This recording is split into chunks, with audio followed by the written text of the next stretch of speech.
It's my pleasure to introduce Marcelo Viana. He will talk about around the Salon note for this special section of this school. Please, Marcelo. Thank you very much. Thank you, everyone in the organization, for this invitation. It's, of course, a great pleasure to be associated to the celebration of Lorenzo's 60th birthday. And I also want to congratulate the organizers of the school for this initiative.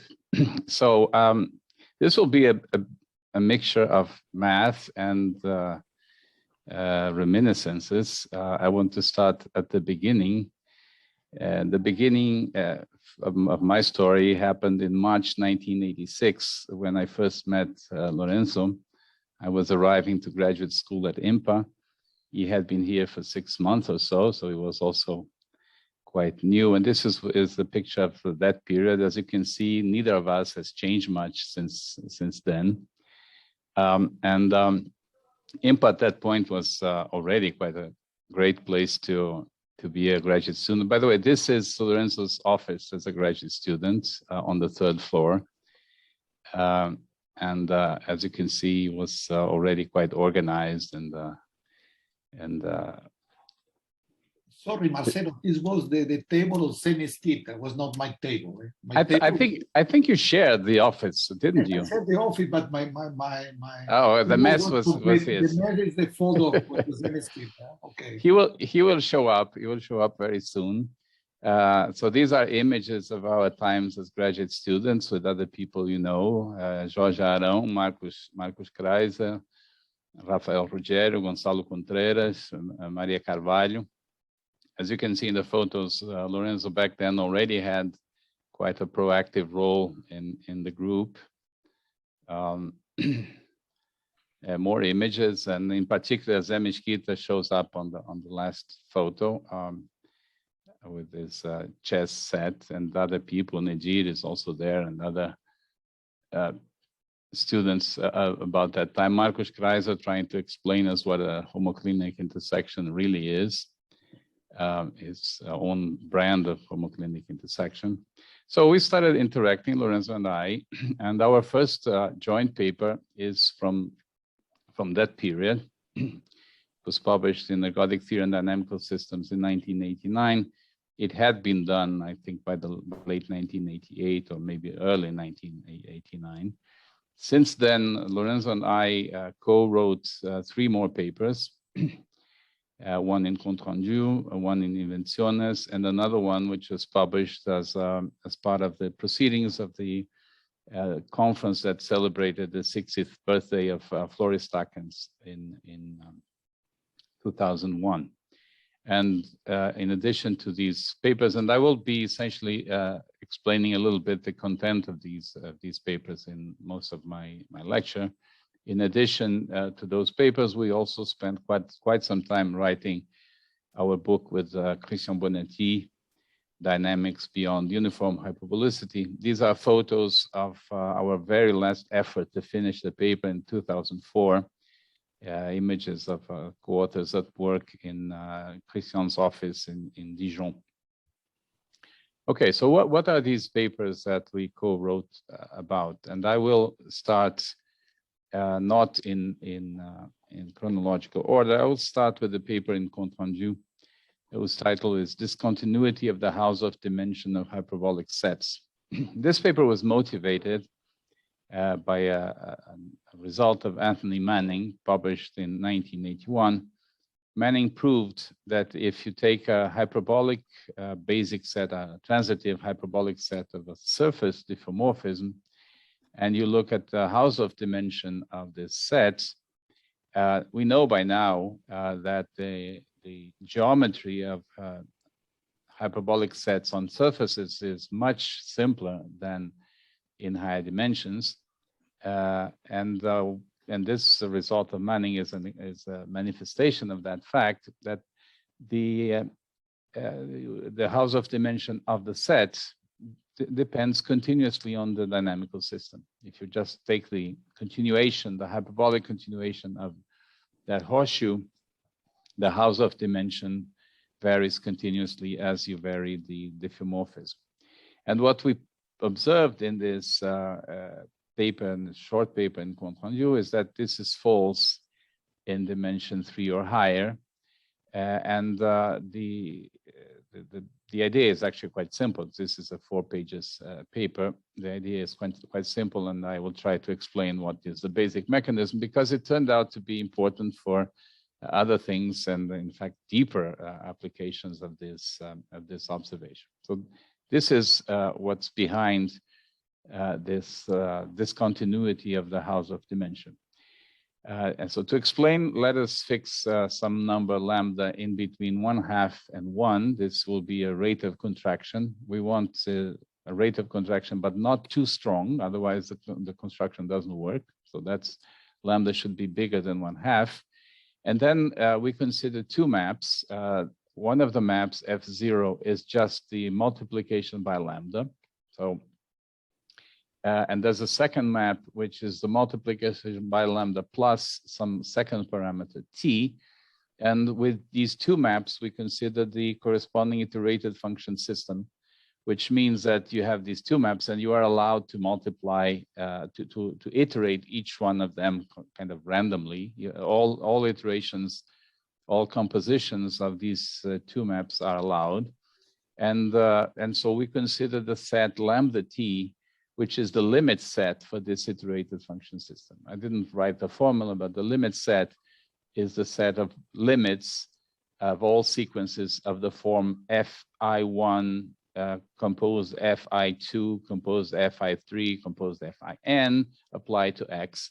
You take all those compositions, take the limit as n goes to infinity. That's the invariant set or the limit set for the iterated function system.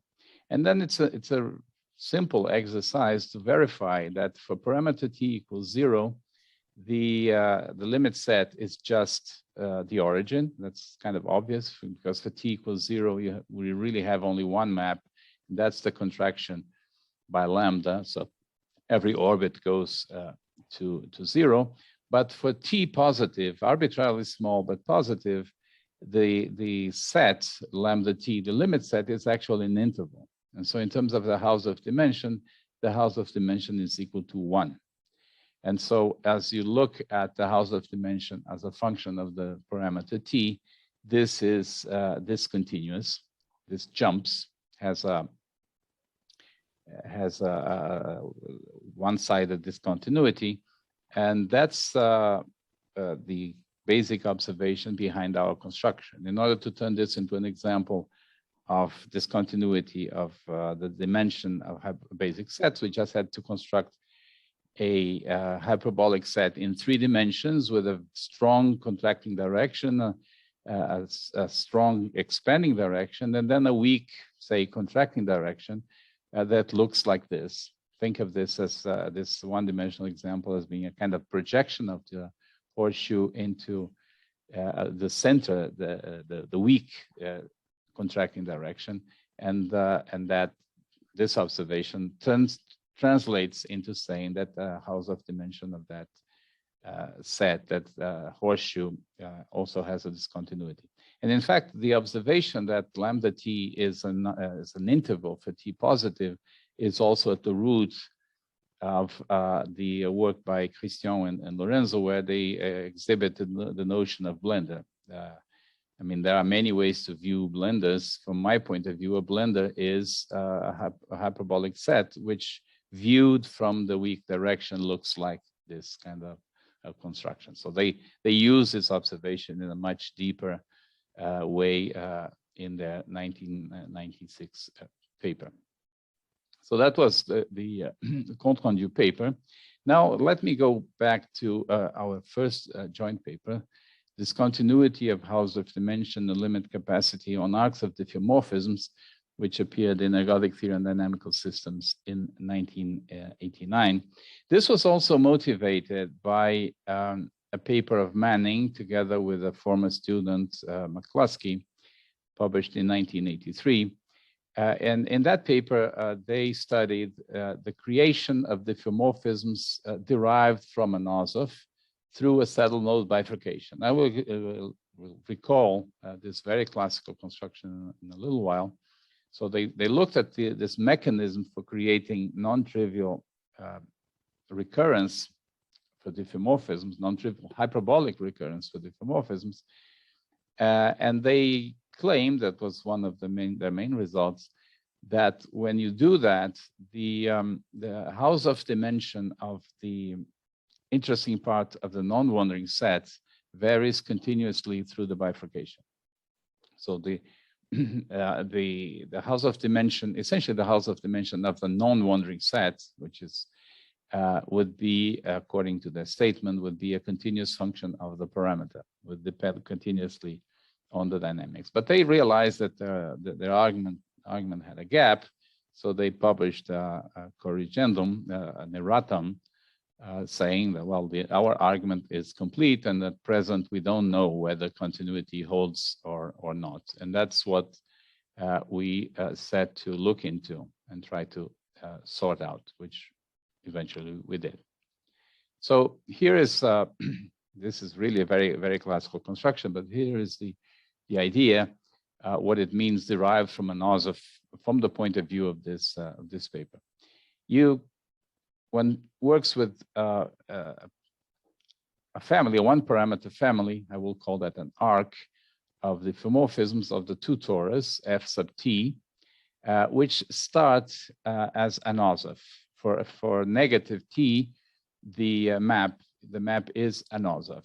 And then at, say, t equals 0, hyperbolicity is broken by creating, for the dynamical system, by creating a non-hyperbolic fixed point, which in this case this is point P0 on the picture.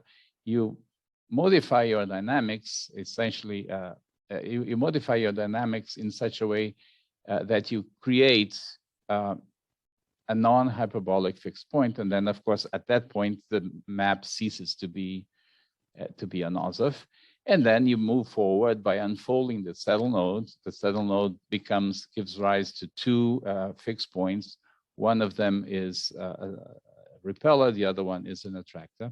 So we start, in fact, with a saddle point, a fixed saddle point for the OSF diffeomorphism, and you can create the saddle node on the stable manifold of this saddle point. So at the moment t equals 0, one has two fixed points, the saddle, which remains unchanged during the process, and the saddle node that is created on its stable manifold. And then when we unfold, we have three fixed points: the original saddle, a new saddle, and a source, a repeller, which is the one here at the center. And from then on, and this was observed by Smale in his foundational paper in 1967, that for T positives, the non-wandering set consists of this repelling fixed point, this source, plus an interesting non-trivial attractor, which is uniformly hyperbolic. So that's what it means derived from an OSF. By surgery, by a modification of the dynamics, we can go from an OSF to an axiom A diffeomorphism, which has a source, fixed repeller, plus some hyperbolic attractor lambda t. And the question was whether in this process, when this happens, the house of dimension of the non-wandering set varies continuously with the parameter or not. And what you see on the lower row is just translating these modifications in terms of the dynamics of the map along this local stable manifold of the original saddle point. Okay, so McCluskey and Manning claimed that this the house of dimension of this set lambda t goes to 2 when lambda t is the non-trivial hyperbolic attractor, and their claim was that the house of dimension goes to 2 when t goes to 0 from the right, but then they pointed out that their argument was incomplete. So this was not clear from from their paper. I don't really know what happened here. There's some problem with it. Please ignore this this part here. This has nothing to do with this slide here. We approached this problem from the following point of view. First of all, we observed that the attractor is uniformly expanding along its unstable direction. Along the unstable direction, there's nothing very interesting going on. Hyperbolicity is not changed at all. So we looked at the transverse direction, and we observed that the attractor may be viewed as a suspension of a, I would say, a dynamically defined Cantor set, essentially multiplied by the unstable direction. So the whole interesting point was to observe the dynamics transversely to the unstable direction. And what we saw there was a Cantor set defined by a map as in the graph. I call it quasi-expanding map because it's meant to express the fact that this one-dimensional map has derivative larger than 1 at every point. So it's almost an expanding map, except that the graph is tangent to the diagonal at the origin. The origin is actually a saddle node point for this map. So the kind of object that one deals with, the attractor lambda t, is essentially this Cantor set associated to this dynamical system multiplied by the unstable direction. So essentially the Hausdorff dimension of lambda t is 1 coming from the unstable direction plus the Hausdorff dimension of this Cantor set here.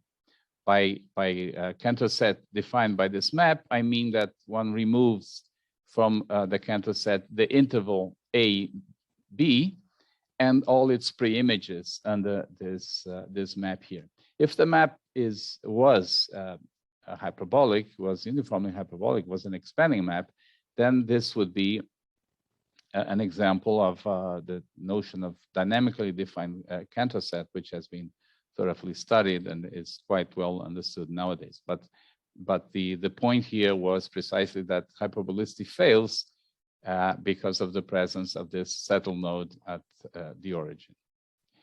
Okay, now, so we had to look at this. We had to look at such a map and try to understand the geometry of the Cantor set generated by a map like this. And our observation was that although this map F sub t is complicated because of the presence of the saddle node, it's not a hyperbolic map. But we could fix that because we could construct, if we look at the interval B1, the interval on the right, and we just look at the first return map to the interval B1, and so we iterate until the map comes back, and this is called inducing. If we look at this, it should be G sub t, the first return map to the interval B1, then this map turns out to be uniformly expanding. And even more important than uniformly expanding, it has uniformly bounded distortion. So the first return map is a piecewise smooth map with infinitely many branches. There are infinitely many domains of smoothness for this map. But if you look at the derivative of G sub t on each one of those domains of smoothness, that G sub t is bounded away from 1, is strictly larger than 1 and bounded away from 1. That's what I mean by uniformly expanding. And but more than that, in addition to that, and this was definitely the most subtle part of the proof, this map has uniformly bounded distortion. What that means is that if you compare iterates at 2 points and you look at iterates during which they have the same itinerary with respect to the combinatorics of the map, the derivatives on those 2 pieces of trajectory are equivalent up to a uniformly bounded factor. And that's, once you have that, that allows us to allowed us to prove that the Hausdorff dimension of this Cantor set is bounded away from 1, is strictly smaller than 1 and bounded away from 1 on the whole interval of non-negative parameters.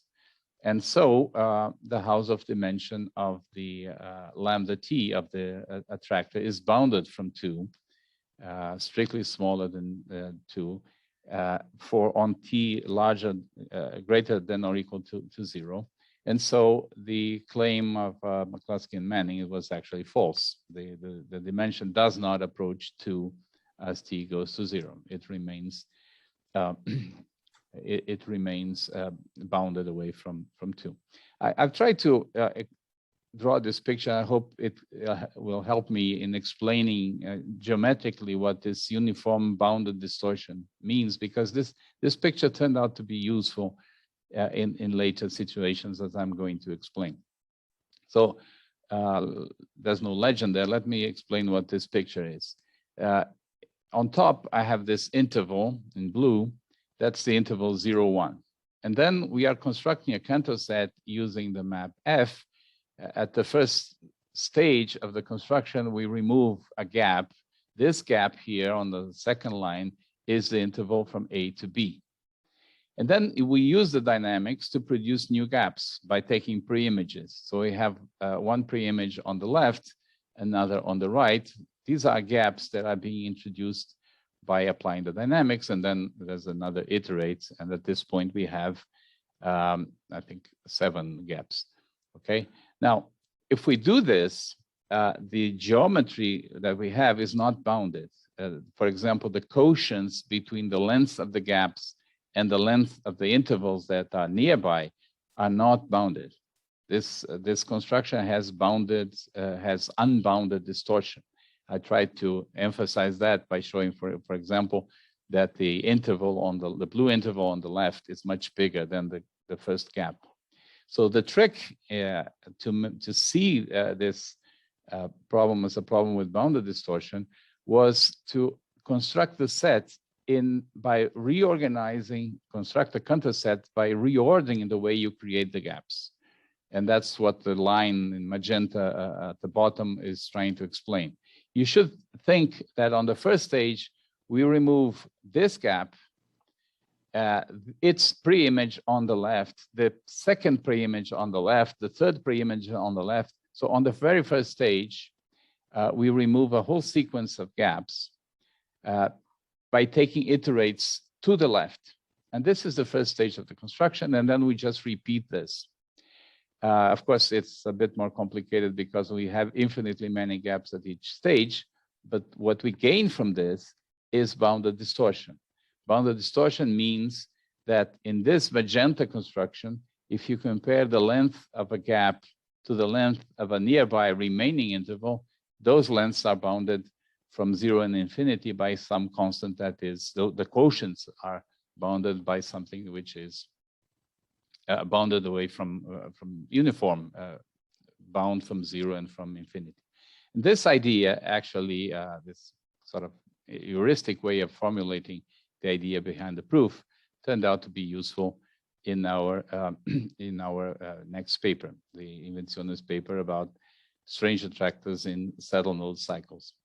So again, the background for this paper was started with the paper of Benedicts and Carlson on the existence of strange attractors in the Henon family.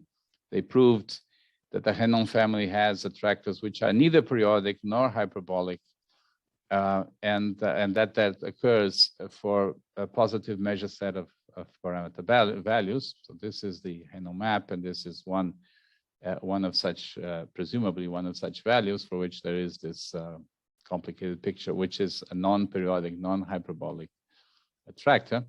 And short afterwards, with Leonardo Mora, we deduced that the same conclusion holds more generally in the unfolding of any homoclinic tangency. So whenever you have this kind of a configuration of an unstable manifold crossing, first touching and then crossing the stable manifold in this process for a positive measure set of parameter values, you get existence of strange attractors.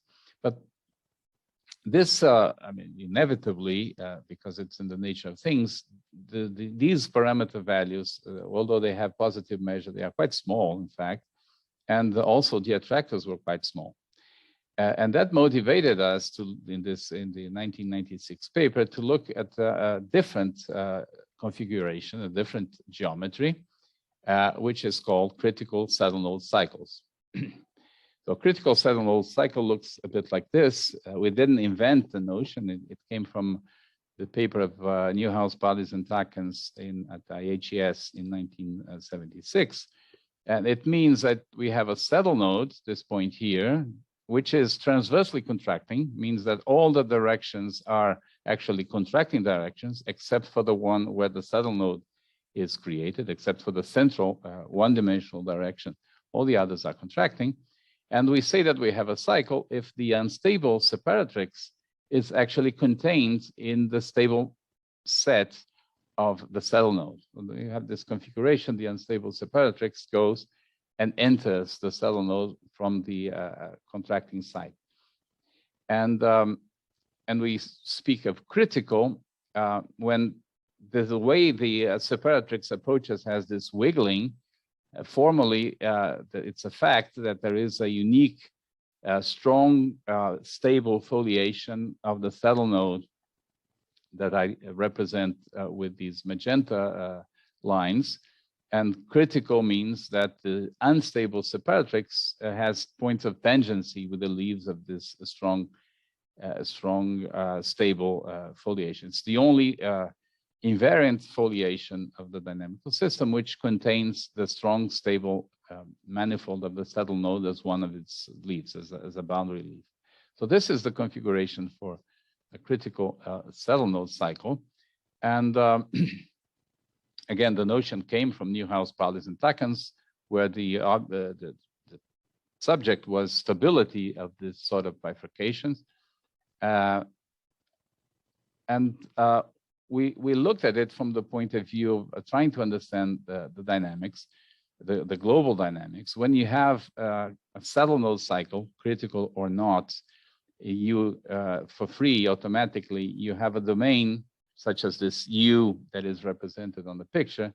You have a domain which is forward invariant under the dynamics at the moment of the bifurcation, and also for nearby parameters. So you take the diffeomorphism, you find this domain U, macroscopic domain, which contains all the interesting objects of the dynamics. And what we did in the spirit of the Newhouse, Pallis, Takens paper was to consider an arc of diffeomorphism going through this configuration and unfolding the saddle node. From mu negative, there are two fixed points, one sink and one saddle. They collapse in the saddle node, and after the bifurcation, for mu positive, there's no fixed point, and the dynamics just moves from the left to the right. So we just took this positively invariant set. We looked at the maximum invariant set lambda mu, which is just the intersection of images, and we proved that this is also a strange attractor, and this time it's not a small attractor because it's actually a global strange attractor in the domain U, contains all the interesting dynamics in there, and it is a strange attractor in this definition that I spelled out at the bottom of the slide. But even another interesting feature is that this time it's not for positive measure set of parameters. The set of parameters of which this happens has positive density. So it's a definite fraction of the parameters in any neighborhood of mu equals 0. So it's 1% of the parameters.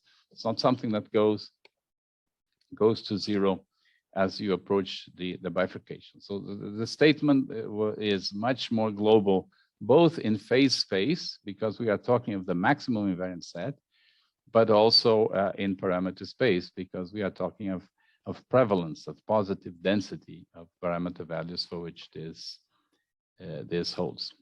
Now, I'm essentially running out of time, but I'm also kind of finishing.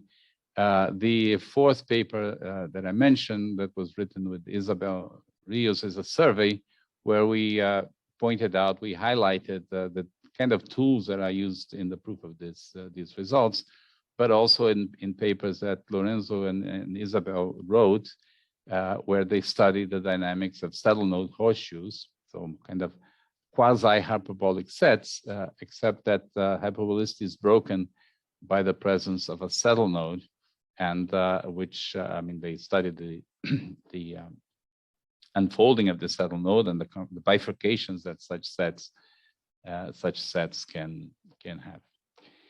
Okay, so from the mathematical point of view, this is what I wanted to talk about. I just want now to show you a few more pictures.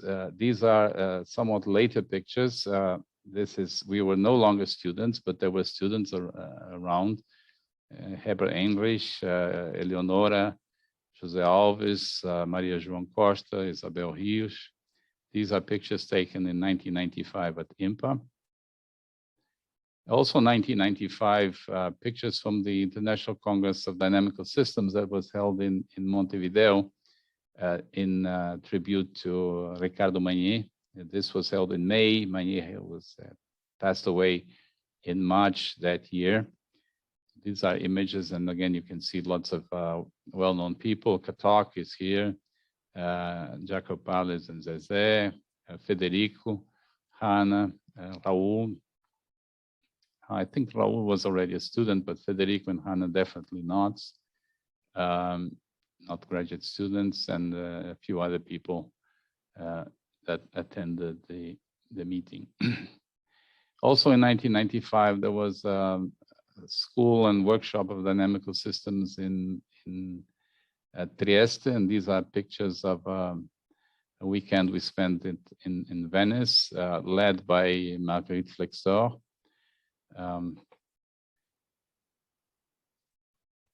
These are two images from two very different moments in Rio. The group of students, so there's Fabienne here, Paulo Brandão, Eduardo Colli. If I'm not mistaken, this photo was taken at the Bar Botequim in Botafogo. This one is from a meeting that was held, organized, I think, by Paul Schweitzer at PUC, the Catholic University in Rio. I think it was Paul, a one-day meeting, I suppose, and I suspect that we were lecturers on that meeting. I don't have a lot of recollection, but I do have this photo.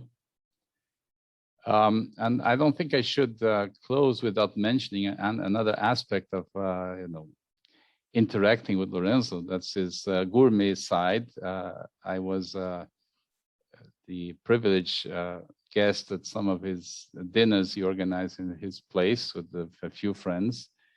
I remember on that particular day, for some reason, I remember we had pork, and there was Maria Fernanda Elbert, Maria João Costa, the people, and this is at Lorenzo's place in Gloria, and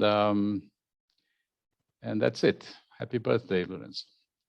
This photo, I don't remember the context. I think we were told to look at each other and not laugh, and we were clearly very successful in doing that and keeping serious. But I don't know where it was taken. Okay, thank you very much for your attention. Thank you very much. Thank you very much, Marcelo, for this journey. Nice talk, and these photos that in this pandemic kind of melancholic. Anyway, thank you very much. Are there any comments, questions about the talk, about the photos? I have one comment about the photo. I think that picture was in the defense of the one at the Botequim. No, previously. This one, when I appear, I think it is a defense of Carlos. Of Carlos, yes. Carlos Carvalho, yes. Yes, I think it was his, I was in his committee. Okay, that makes sense. It's the right number of people on the photo, yeah.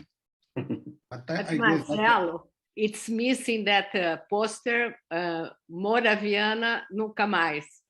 That disappeared, unfortunately. But I know that people were trying to find it, but that disappeared. And yeah. Yeah.